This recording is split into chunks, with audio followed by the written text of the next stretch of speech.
Talking about better than New Year's resolutions. It's that time of year again. We got through the holidays. Congratulations if you survived, especially with your sobriety intact. And there's a lot of things that tend to come up at the first of the year. One of them is that people make New Year's resolutions. Do we really expect they're going to keep them? Probably not. But there's something more important that tends to happen in the new year every year, which is that we see a huge uptick in people accessing treatment and entering the halls of 12-step programs. There's something about the holidays and the start of a new year that gets people to be introspective, to kind of take stock. I think of them as still points. Holidays, weddings, funerals, any time in our life that is kind of, just a time where we take stock of where we've been, where we are, and where we're going. And for an awful lot of us at this time of year, we've been around family who maybe drink heavily. We've been around our family of origin, and we're thinking about patterns and things that run in the family. And of course, alcoholism and addiction are high up on that list. Maybe we're just taking stock of our health and thinking about what we want to be different. If you're middle-aged and noticing that you're adding a few pounds every now and then, like I am, you might reflect on that, and you might have some half-assed ideas about how you're going to exercise more this year, or you're going to go on a diet or a juice cleanse this year. Whatever that is, chances are it's not going to be something that you tell people about. It's not going to be something that you seek support with or even make a real plan for. And that's why it's not very valuable. Making a choice consciously and seeking accountability for the changes that you want to make in your life, that's the key to success. So, a few ways that we can look at this. The first one is, like I said, start of the new year, nationwide, we always see a huge influx of referrals for counseling for substance use disorder. We see an increase in people going to intensive outpatient programs or other forms of treatment. Other folks are just going to kind of check in with their doctor. And depending upon their age and experience, there's going to be certain health indications that they're looking for. It's one of the many counterintuitive aspects of addiction where I've had plenty of clients who are actually hoping for bad news from their doctor. They're hoping to hear that this is it. You have to make a change. It's taking too great a toll on your body. And depending upon your age, we're looking at things like liver enzymes, and we're looking at what is the ongoing toll that alcohol has taken on your body. And so for others of us, we're maybe asking ourselves for the 10th, 12th, 114th time, is alcohol becoming a problem for me? Some of us will decide to get on the wagon for a little while, abstain from drinking for a little while. Dry January is a thing. It started out in the UK and branched out from there, but it's been with us for about 10 years or so now. And it's a real simple, straightforward thing. Folks take the month of January and simply abstain from alcohol. And you don't have to be an alcoholic to abstain from alcohol. I always say to folks who are questioning over and over again whether or not they have a problem, the adage that I borrowed from my friends in AA is you don't have to be an alcoholic, you can just not drink. I'm proud to say that alcoholism runs in my family. I cannot say that I ever developed a substance use disorder with alcohol, but I can say that as soon as I started working with alcoholics and addicts, I noticed that the only real difference between them and me was that they had drank more and drank longer. So July will make 17 years for me since I've had a drink or used a drug that isn't caffeine or nicotine. And I encourage folks that even if you've never had a problem with substances, it's still great to refrain from using alcohol for 30 days. That gives your body time to detox. I think we don't really think about this with folks who don't have an addiction, that every time you use alcohol, alcohol contains toxins Those are stored in your liver. They have a great impact on your pancreas and your gallbladder and your other bodily systems. I think sometimes we forget that there's an enormous amount of sugar in alcohol, and there's a lot of calories in alcohol. So if your goal is to experience some weight loss in the new year, this would be a really great way to lose some weight, to control diabetes or avoid experiencing diabetes in the first place.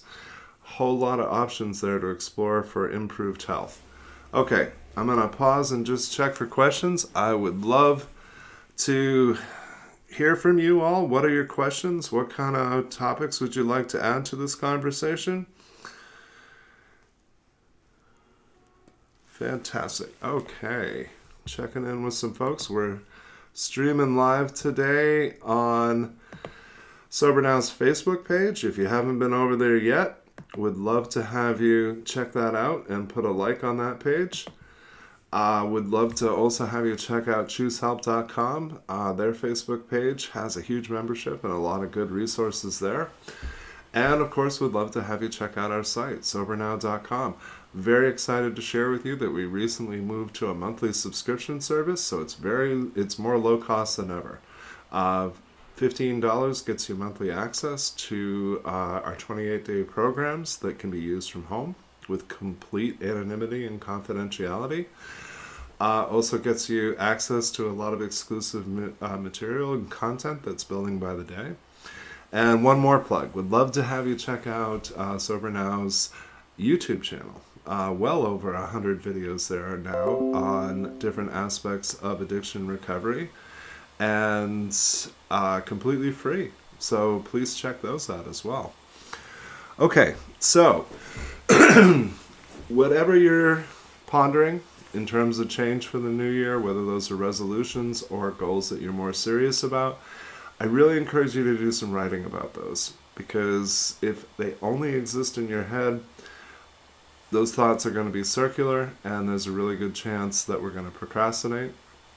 Even when we really want to make a change in our life, we have a propensity for procrastination, and procrastination is fear. So even when we're looking at making positive changes in our life, it's still uncomfortable, and so we resist it. There's a part of us that expects failure. There's a part of us that expects that we're going to disappoint ourselves or let ourselves down. And so, as I always say, introducing accountability increases your chances of success 10,000%. I use myself as an example for that all the time. I don't want to be run by fear.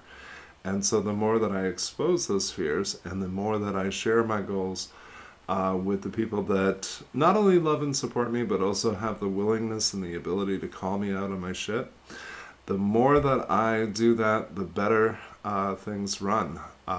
There's a million times more likelihood that I'm going to face my fears. There's a million times more likelihood that I'm going to take action towards my goals and also towards my dreams. I think it's nice to have a balance. Goals to me are things that you know you can do, and dreams are things that you don't know if you can do. And that's what makes it so exciting. If you're anything like me, the things that make you feel most alive also scare the hell out of you. Writing my first book was a pretty huge fear. It was something that was constantly overwhelming. It was something that I wanted to do for years. I talked about it for years, but I never really got around to it. And my wife, who is an infinitely practical and reasonable person, would say to me, well, why don't you just write a page or two at a time? And I was like, no, that's crazy. It'll take me forever. I'll never get it done. But when I finally took her advice, I started writing a page or two, which actually became blogs that I published. And that led to writing articles for different sites, really great sites like ChooseHelp.com. And that led to other opportunities. And here we are. So almost a year ago, I published my first book. I'm very proud of that. It's a dream that I actually got to realize. Working on my second book now. My second book will be on establishing identity, because through the course of recovery, I frequently get to hear people say things like, I need to find myself, or I don't even know who I am. And so my hope is to add a pragmatic guide to establishing or reestablishing a sense of identity and who we are, and making those kind of changes. So those are things that can easily overwhelm me if I face them alone. But if I share what I'm doing with folks who are also doing great things, folks who are kindred spirits, then I get to experience a lot more success. And what I've noticed is the more I do that, the more I get to build confidence and faith in myself that I'm going to face more challenges and overcome them. Quick message from Susan Kelly. Thanks for writing in. Your message says done, so I'd love to hear what you did. Maybe establish some goals or set up some changes that you're going to be making for yourself this year. We're 7 days into the new year, so you still got plenty of time. And I hope that you'll make some investments in your physical health this year. We always want to approach things holistically, but realistically. So if your goal for the new year is to lose 50 pounds, I'm with you in spirit, but I'd sooner encourage you to make a goal of losing 5 pounds. I like things that are practical and pragmatic and attainable. Whatever your journey is, let's break it down into a series of small steps. Not only is that going to help you have greater success in terms of reaching goals, it's also going to help you to build faith in yourself and confidence that you can achieve the larger vision by taking those small steps. So just want to encourage you there. But would love to hear your questions and love to hear your goals of what you're going to be doing in 2021. Obviously, this is a time of great change and transition and an opportunity to reflect. Got a message from Josiah. Forgive me if I'm mispronouncing. I live in a small town. The nearest town is 45 miles away, and the only meetings in town are men only. Are there any apps or online meetings you can suggest? Thank you so much for your question. I really appreciate that. Yes, there are tons of online meetings, and they come in lots of different shapes and sizes. And realistically, right now, you can hit a meeting 24 hours a day, 365 days a year. So it depends on what kind of meeting you're looking for. If you're looking for an Alcoholics Anonymous meeting or a Narcotics Anonymous meeting, all you have to do is Google AA meetings, the name of the state or province that you live in, and you'll immediately be linked to a meeting list. And you should easily find resources about which meetings are meeting live, because there are some. They're relatively few right now because of COVID, but there are some. And for my friend like Josiah, who lives in a really rural area, you're looking for some online meetings, and those are going to be occurring within your state or province, but they're also occurring all over the world. So I have some folks near and dear to me locally. I live in Maine, which is East Coast US, and maybe they're awake at 2 a.m. and just feeling a little bit restless. So obviously there's no meetings going on at 2 a.m, but if you spend a little bit of time on Google, there's a meeting happening, it may be in Hawaii right now, or Alaska right now, or Denmark, or anywhere all around the world. That's one of the beautiful things about 12-step meetings, is that they're international, and so they're occurring in different time zones, and all you need typically is the Zoom link to get in. Sometimes they're password protected, but that information will be made available on either the website of the meeting list that you're looking for, or you can always reach out to folks that are connected to 12-step programs and get more information about what time they meet and what kind of format it is.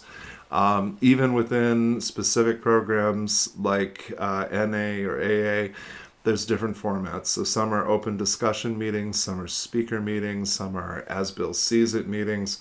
There's different types. And I always encourage folks to try a lot of different meetings and a lot of different formats because they're quite different from one another. 12-step programs are really no different than anything else in life. It makes all the difference who happens to be there, right? So I've been to meetings that were incredible, and I've been to meetings that were just kind of okay. I think it's best, obviously, to go in with an open mind, having a willingness to listen, and most importantly, I think it's important to practice what I've always called the buffet approach, which is you take what you like and you leave the rest. A lot of folks are turned off to 12-step programs because there's references to God, which we tend to associate with religion. And if that doesn't work for you, then cool. Don't do that part. Just take the parts that do work for you. Getting together with people who are in recovery is an opportunity to hear about solutions that work for them. It's an opportunity to hear people's personal experiences. It's always extraordinary to me how much gets shared in meetings and how much people don't hesitate to really embrace vulnerability and share what's been going on in their lives. So my friends in AA call it sharing experience, strength, and hope. And I think that that's absolutely beautiful and a really succinct and great description of it. I also know that if 12-step programs aren't your thing, you can certainly spend some time on Google and look for things like Smart Recovery. Smart Recovery is a 4-step program. It's completely secular. There's no reference to anything of a religious or spiritual nature, but it's an opportunity to practice a program that ideally leads to abstinence and still connects you to cool people that have similar goals. I always say you can search the world over for people who are trying to stay sober and change their lives, or you can hit up some of these recovery programs and hey, there we are. Of course, there's plenty of other 12-step programs that I think are well worth checking out. Things like Nar-Anon and Al-Anon are very cool. But so are groups about adult children of alcoholics, groups like Codependence Anonymous. And the literature of all of those programs has a great deal of value to me. I think, if the goal is to transform our lives, then every one of those programs and plenty of others have some really good ideas about how we move from where we are to where we want to be. So I hope that you're able to locate some meetings online, keep going to them and checking out different ones until you find ones that you really like.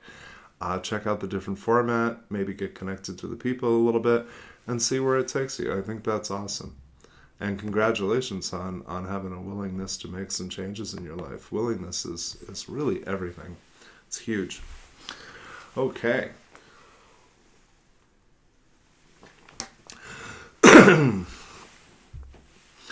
Would love to hear from you. What are some of the goals you're pursuing? One of my many goals for 2021 is more tattoos. They're addictive. Once you get one, you want 2, and then 10, and then 30. So I'm on my way with that and having a lot of fun with it too. I have some goals about where SoberNow is going in the coming year, and looking forward to building an audience and a group of people that are committed to supporting each other. Committed to going through the recovery process together. This is recovery really from anything, not just substance use disorder, but trauma and mental illness. Recovery is the most badass thing a person can do. And I think one of the things that is obviously needed is to connect with people who are going through similar experiences. Being alone in this is just too much. It's perpetually overwhelming, and it really promotes a failure rate. I want to promote success. I want to promote better health outcomes. And so the more that I can connect people with each other, and the more that we can make this a shared experience, the better, right? Let's make sure that nobody's alone doing this, because if you're anything like me, then the only thing you can do when you're alone for extended periods of time is be lonely. Okay, more questions, comments. Being involved and available like you in making changes for our communities. Thank you. Thank you, the North. Uh, I get to be a part of my local community. I get to be a part of a lot of online communities. I get to be an ally. And that's one of the coolest things in my life is I identify very loudly as a recovery ally, as an ally to LGBTQ plus, as an ally to people of color, indigenous people. I'm an ally to people who use drugs. Uh, I want to see all of us get the help that we need. I want us to all have good health and a high quality of life. And I know from personal experience that there's an awful lot of barriers to that. So, the thing that I most want to share with you is that I have struggled on many levels with mental illness, with trauma, with just being a social misfit. I've spent more of my life feeling like I didn't fit in and not knowing where my place was. And thank God, got a lot of really good therapy because, first of all, that's the number one reason I'm a great therapist, and also because the expression of finding your tribe, I looked everywhere. I didn't know where to find them. And it turns out my tribe are in AA meetings and NA meetings, and my tribe are in group therapy sessions, which is another cool thing to check out online. I'm increasingly concerned about there's an overwhelming and unprecedented need for mental health treatment and for treatment for substance use disorder, specifically because of the pandemic. And so if you're thinking about going into treatment of any kind, if you're thinking about maybe starting therapy, don't wait. Because unfortunately, acting today means that you're probably going to be on a wait list somewhere. And I hate that. But the truth is, the mental health crisis and the addiction crisis in our country were at all-time highs prior to the pandemic, and they've escalated significantly since then. And unfortunately, most every other social problem that we have has also escalated sharply. We're seeing huge increases in overdoses and relapses, but we're also seeing huge increases in completed suicide and attempted suicide, huge increases in domestic violence and intimate partner violence. The impact of this ongoing pandemic is absolutely devastating. So if you're thinking about getting some help, get on a wait list now. You can always change your mind when the time comes around, but I bet you'll be glad that you did. And in the meantime, check out the option of maybe doing some group therapy online. I know that for a lot of folks, it's uncomfortable, the idea of sharing with folks that aren't professionals what our experience is, but my experience is it's a great way to make connections. It's a great way to make new friendships. It's the kind of support that we all need. It's nice to hear some good advice from a therapist, but it's also nice to hear from people who are going through similar things like, hey, here's what worked for me, or hey, what if we get a cup of coffee and kind of support each other in what we're both going through. So just a few things to consider. I'm going to be wrapping up soon. I always want you to reach out to me if I can be helpful to you. Jim at SoberNow.com is the easiest way to do that. Would love to answer some questions for you. How do you get started or navigate treatment? Would love to have you connect with SoberNow's Facebook page and with me personally, Jim LaPierre on Facebook. Would love to have you check out the site. I can't emphasize this enough. It's super cheap. It's a 28-day program that you can do from home. Get you started on the road to addiction recovery. A separate program for affected others, for those of us who have a loved one in active substance use disorder. Some pretty great support there. And my hope is that whatever your goals are for 2021, that they involve not only greater health, but also great shared support. Because if I've learned anything, it's that it's not enough to have people who are there if you need them. Because if you're anything like me, I need help on my good days, not just when I'm down. So let's lift each other up. Let's make sure that this is a much better year. And if I can be helpful to you, get a hold of me anytime. Blessings to you. Talks, and I'll see you next week, Thursday noontime. I'll be streaming again.